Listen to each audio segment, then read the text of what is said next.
think it's a fantastic movie. I think it stands in its own right.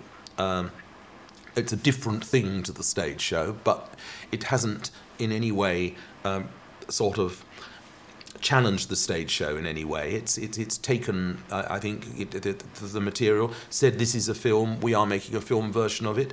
I mean, it's its own thing. It's not at all based on the theatre visually or direction wise, but it's still got exactly the same essence, and that's all I could have ever hoped for. I mean, and it hasn't deviated that much from the material. If anything, it's expanded it and given it perhaps even a deeper emotional centre. I happened to have seen The Lost Boys, which Joel Schumacher directed, and I thought he had an incredible idea of visually it was, I thought, a very impressive film, particularly as it was quite a low budget one, and I thought it was very sure handled, and again I thought that the use of music in it was exceptional. With Joel, there was never any question of tampering with the basic fabric of it.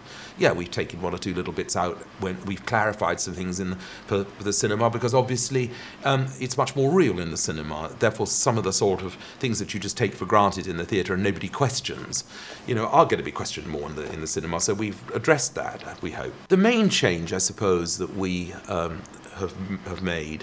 One is, well, actually, really, they're not so much changes as additions. I mean, we now make more of, as it were, the story of Raoul and him arriving at the auction and why he went to the auction, and we see him in the film going to the grave of Christine Daae, his wife, and we realise that to some degree the film is his memory of the whole thing, of the story. But that's one thing. I suppose the other major change we've made is that we do learn something of the Phantom's own backstory.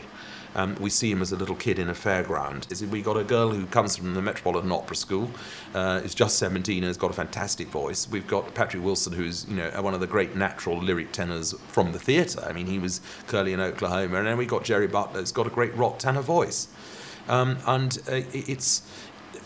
balance vocally was also very important, because we need to have somebody as the Phantom who's got a bit of, as it were, a bit of rock and roll sensibility in him.